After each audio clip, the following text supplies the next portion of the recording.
Hey guys, I'm here with you today to share with you a big announcement. Some exciting news.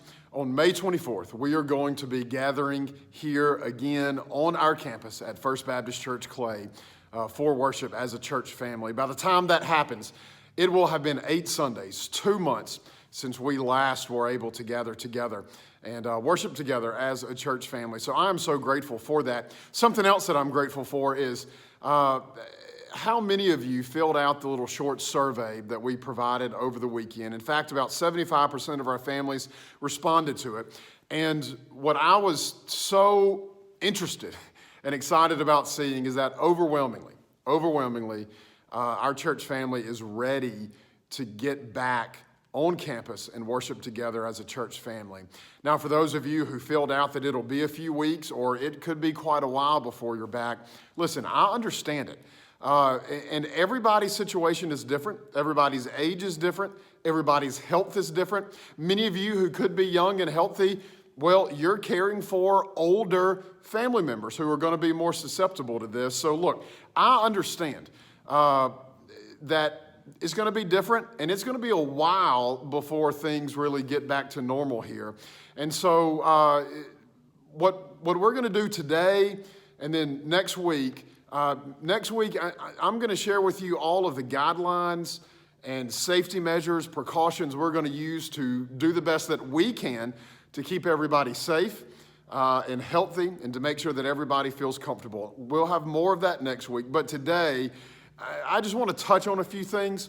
And as we make this announcement for you to begin to get ready on May 24th to come back here, I want to make sure that you understand, while we're excited about it, things aren't going to be normal. There is going to be a lot of safety measures that we're going to have in place, but also, as we gather back together, honestly, we're going to be kind of split into 3 different groups. And here's what I mean by that. There's going to be many of you who say, it's in the best interest for me and my family to stay home and continue to worship at home. Listen, and I want you to hear from me, from your pastor, that that's okay. In fact, we have been working over these last few weeks and what we will over these next 2 weeks. We've got some new software, some new cameras, some different things that we're going to be doing to make our live worship experience even better. So for those of you who it could be a few weeks or even longer than that before you're back, that you will still be able to have the best worship experience that you can at home. But even for those of you who join us on campus, we will not all be together, but rather we will be split into 2 different worship services. We're doing this to ensure that we can still socially distance to the best that we can. And so we're going to have 2 services, one at 9 o'clock and one at 10:30. And this is how we're going to separate it out. The 9 o'clock service is going to be for those of you whose last names begin with A and go all the way to M. Okay? The 10:30 one will be from M to Z. In fact, I think the last one we have is Y, Lauren and Trent, that'd be y'all. But from M all the way to Y or Z will be for the 10:30 one. Now, you may notice that I said M twice in the 9 and 10:30. The reason is because we have so many M's because of all you Mitchells. We just about need a church service just for you Mitchells. We've got so many of you. So here's the thing. If your name starts with an M, you can choose whichever one you want. I have a feeling it'll probably be split down the middle anyways. So, and the last thing I want to make clear about those services is that the alphabetical order that we put it in, that is not law. That's merely a guideline. We're not going to create a new volunteer position of church bouncer to where we're at the door regulating who comes in and who doesn't. Listen, you may have a set of parents or grandparents who would fall in a different service than you, and you want to go and worship with your extended family. I understand that. That's fine. Likewise, maybe for whatever reason, for some extenuating circumstance, the other one works better. That's okay. Or here's something else. Maybe you're one of the ones who's more tentative, maybe a little more fearful to return, and your name is towards the end of the alphabet and you fall in that 10:30 worship service. And you understand that there's probably going to be less germs at that 9 o'clock one coming to the first service than at the second one. And so if you're one of those that's a little tentative, you're a little scared, but you want to come back and you're more comfortable in the 9 o'clock, then by all means return to that 9 o'clock service. This is just something to help. It's not law. It's not guideline, okay? Some of you may ask, how long is this going to last, 2 different services? This is a super simple answer. I have no idea. I don't know how long this is going to last. These things seem to change by the day. Here's what I do know is we're going to go by this May 24th and May 31st, and we're going to evaluate this almost week by week to see how the numbers are looking here in our county, statewide, in the nation, as we continue to get guidelines from our Kentucky Baptist Convention. We're going to look at this, and we're going to have to make decisions sometimes on the fly. And so here's what I'm going to ask of you as your pastor, is I'm going to ask of you to be flexible. This is a fluid situation, and you guys to be open and you to be flexible. I know many of you like plans. You like plans for the future. And here's the thing. We have plans through May 31st, and that is as far as we feel comfortable making it.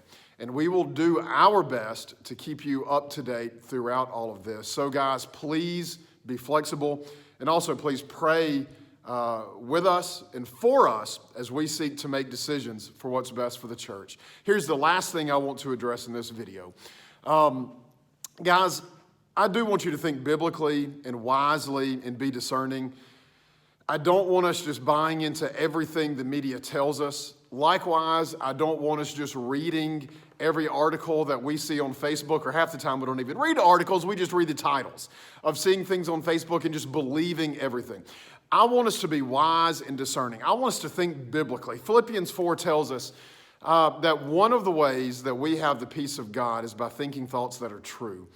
2 Corinthians 10 tells us that we are to take captive our minds, that we're to take captive our thoughts. The book of Psalms tells us that we are to speak truth to ourselves instead of listening to ourselves. And I'm going to provide a video for you guys to help you do that so that you'll be more at peace as you enter. So as your pastor, I want to help you to be discerning. I want to help you think biblically.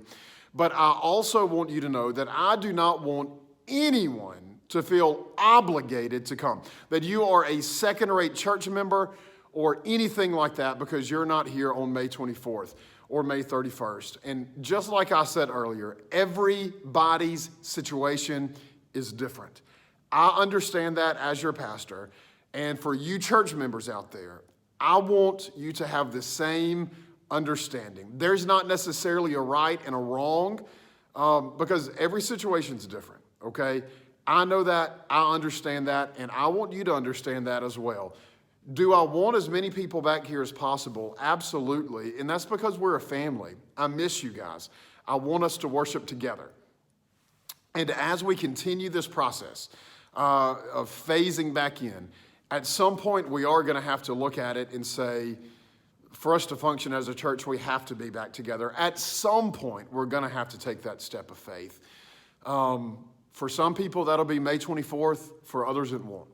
And so for those of you who say, I'm ready to get out, I'm ready to worship as a family, we look forward to worshiping with you on May 24th. For those who say, because of the circumstances in my life, it needs to be a few weeks, we look forward to worshiping with you online. The church at First Baptist Church Clay, we will be worshiping together. It will be different. Some will be at 9 o'clock, some will be at 10:30. Some will be at home worshiping, the live stream at 10:30. Wherever you fall, we're excited. And guys, I'm thankful for y'all. I'm glad we can begin this process. And I hope you will join me in praying for our church as we begin to walk through this. May God bless you through this time.